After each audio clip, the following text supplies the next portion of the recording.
जम्मू कश्मीर में 45 साल की उम्र के लोगों के लिए कोरोना वैक्सीन का टीकाकरण शुरू होने के बाद लोगों में उत्साह नजर आ रहा है। शुक्रवार को दूसरे दिन 38,055 लोगों ने टीकाकरण करवाया। 2 दिनों में ही 80,000 से अधिक लोगों ने टीकाकरण करवा दिया है। इसके लिए जम्मू कश्मीर में 1061 टीकाकरण केंद्र बनाए गए हैं। मानव जाति की भलाई का संदेश देने वाले प्रभु यीशु की याद में शुक्रवार को ईसाई समुदाय ने गुड फ्राइडे मनाया। इस मौके पर जम्मू शहर के अलावा आसपास के इलाके में स्थित चर्चों में विशेष पूजा अर्चना की गई और शोभा यात्रा निकाली गई। प्रभु यीशु को भी इस झांकी में दर्शाया गया था। प्रभु यीशु के बलिदान को याद करते हुए शहर के कई स्थानों पर प्रभु यीशु के जीवन पर आधारित झांकियां निकाली गयी।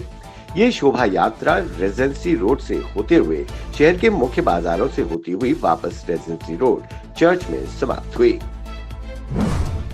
जम्मू कश्मीर में कोरोना के बढ़ते मामलों को देखते हुए स्कूल शिक्षा विभाग ने स्कूलों को खुला रखने, ऑफलाइन या ऑनलाइन कक्षाएं चलाने का फैसला डिप्टी कमिश्नर्स पर छोड़ दिया है। स्कूल शिक्षा विभाग के उप सचिव रमेश शर्मा की तरफ से जारी आदेश के तहत स्कूलों की तरफ से ऑनलाइन या ऑफलाइन कक्षा लगाने पर फैसला करें।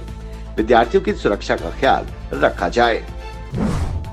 पूर्वी लद्दाख में वास्तविक नियंत्रण रेखा एलएसी के नजदीकी इलाकों से चीन के सैनिकों की वापसी की कोशिशें तेज हो गई हैं और उनमें जल्द सफलता मिल जाने की उम्मीद है। दोनों देशों के बीच तनाव खत्म करने के लिए सीमा पर शांति और स्थिरता बनी रहनी चाहिए। जम्मू कश्मीर के उपराज्यपाल मनोज सिन्हा ने युवाओं से पंडित मदन मोहन मालवीय के मानव सेवा, चरित्र निर्माण, आत्मनिर्भरता के लिए निस्वार्थ सेवा के आदर्शों पर चलने का आह्वान किया और उनसे राष्ट्र निर्माण में अपना महत्वपूर्ण हिस्सा निभाने के लिए कहा। और राज्यपाल जम्मू और Kashmir Bharat and scouts guides के राज्य पुरस्कार समारोह में कन्वेंशन सेंटर में बोल रहे थे, जहां उन्होंने कैडेट्स को राज्य पुरस्कार प्रमाण पत्र के साथ स्कूलों को सम्मानित किया। देश 1 साल से अधिक समय से कोरोना वायरस के कहर से जूझ रहा है। इससे देश में स्थिति भयावह होती जा रही है। पिछले 24 घंटे में देश भर में कोरोना संक्रमितों के 79,129 नए मामले सामने आए हैं।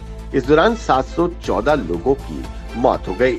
इसके बाद देश भर में कोरोना संक्रमितों का आंकड़ा बढ़कर 1,23,92,260 हो गया है। तो वहीं पूरे देश में कोरोना महामारी से मरने वाले मरीजों की संख्या बढ़कर 1,64,110 हो गई है। अमेरिका की हार्वर्ड केनेडी स्कूल के एम्बेसडर निकोलस बर्न के साथ बातचीत में कांग्रेस के पूर्व अध्यक्ष राहुल गांधी ने अपना मास्टर प्लान साझा किया।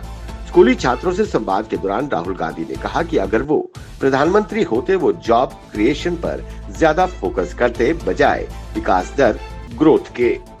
वहीं उन्होंने कहा कि अगर आप लोकतंत्र की साझेदारी की बात करते हैं तो भारत में जो कुछ घट रहा है उस पर आपका देश क्यों नहीं बोलता।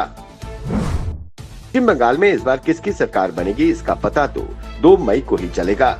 दीदी हैट्रिक लगाएंगी या बीजेपी को पूर्ण बहुमत मिलेगा, कयासों का दौर लगातार जारी है। वहीं मुख्यमंत्री ममता बनर्जी ने बड़ा दांव खेला है। राज्य में चुनाव के बीच उन्होंने कई राजनीतिक पार्टियों को चिट्ठी लिखी है। इस चिट्ठी में नई बहस छेड़ दी है। चिट्ठी लिखकर एकजुट होने की ममता बनर्जी ने अन्य राजनीतिक दलों से अपील की है।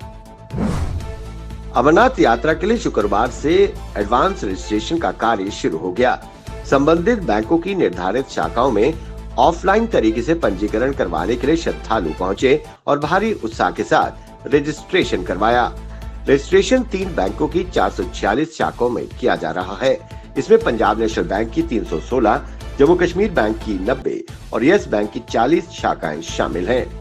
बाबा अमरनाथ यात्रा 28 जून से शुरू हो रही है। ये यात्रा 56 दिनों की होगी और 22 अगस्त को संपन्न होगी।